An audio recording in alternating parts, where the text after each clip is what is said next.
धनतेरस रे एही भूल करंतु नाही नहेले आपण होई जिबे एकदम कांगाल। धनतेरस रे पूजा करिबा समय रे एही पांचटी जिनिस प्रति दियंतु विशेष ध्यान। धनतेरस रो शुभ समय रे धनवंतरी कुबेर देवतांकु पूजा करंतु।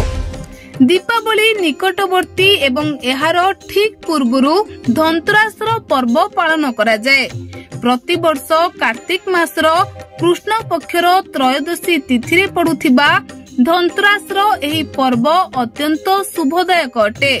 एही दिन देवता मानकर डाक्टर कुहा जाउथिबा भगवान धनवंतरी समुद्रर मंथन समय अमृत कलश हाथ रे धरी बाहर को आसीथिले। सेथिपाई एही दिन सुना रूपा हीरा विभिन्न धातु बासन पोशाक जानवाहन एवं जमी एवं अन्यान्य जिनिस किना जाइथाए। धनतेरस समय जी गृह को एही सबु सामग्री आनी थांती तांको उपरे देवी लक्ष्मी एवं धन कुबेरंक आशीर्वाद वर्ष सारा रही थाए। तेबे केउं समय शुभ मुहूर्त रहिछि आसंतु आजिर एही भिडियो रे आमे नजर पकाइबा। नमस्कार दर्शक बंधु, आपण माने देखुछंती बीएनएस लाइव। आपण जदी आम वीडियो को यूट्यूब रे देखुछंती चैनल को सब्सक्राइब करंतो। जदी फेसबुक रे देखुछंती तेबे फेसबुक पेज को लाइक एवं फॉलो करंतो। आ वीडियो टी किपरि लागिला कमेंट माध्यम रे लिखि आमको निहाती जणांतो। तेबे पूजा पाठर प्रक्रिया जेमिति हेउना काहेकि किंतु एथिरे कोनोसी भूल हेबा उचित नुहे।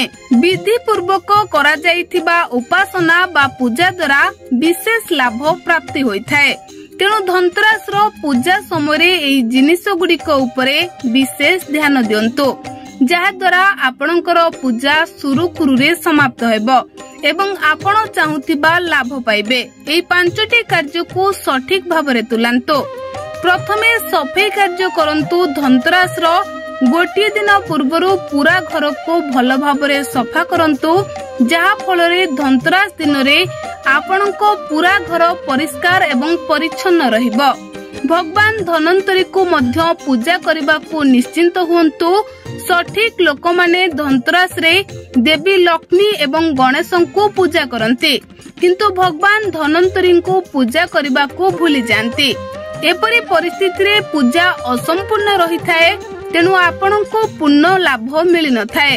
तेणु एहाको विशेष करी ध्यान रे रखंतु ओ केबे भी भूलंतु नहीं। तेबे एही दिन दीपावली पूजा सामग्री नियंतु। धनतेरस शॉपिंग रो विशेष महत्व रहिछि। तेणु एही दिन दीपावली पूजा सामग्री किनंतु। विशेष करी देवी लक्ष्मी एवं भगवान गणेशंक मूर्ति मध्य घर को नै जानतो। धनतेरस रे एही सबु धातु सामग्री किनंतु। एही समय रे केवल किछि धातु क्रय करा जिबा उचित, जेउथिरे सुना रूपा हीरा पितल कंसा स्टील एवं लुहा अंतर्भुक्त होइथाए।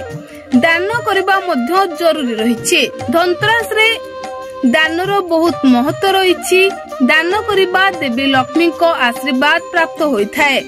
सुख समृद्धता एवं खुशीर लहरी घर को छुटी आसी थाए। तेणु एही दिन दान करबा को आदौ भूलंतु नहीं।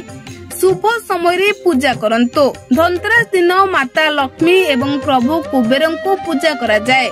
प्रभु कुबेरं को पूजा करिबार सर्वोत्तम समय हेउछि प्रदोष अवधि। तेणु एथर पूजा 10 नवेम्बर रे संध्या 5:30 रे आरंभ हेबो एवं राति 8:07 रे शेष हेबो। एई उपाय रे केवल 10 नवेम्बर संपूर्ण धनतेरस भाबरे विवेचना करा जिवो, कारण प्रदोष काल 11 नवेम्बर रे नाहंती। एपरी परिस्थिति रे किणा जाइथिबा जिनिस को पूजा करिबार सर्वोत्तम समय प्रदोष समय हेबो नाही।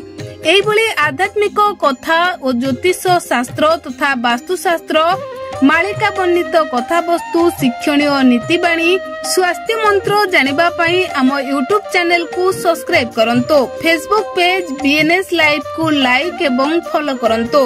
वीडियोटी केमिति लागिला कमेंट माध्यम रे लिखि आमको जणांतो। रहुछु नमस्कार।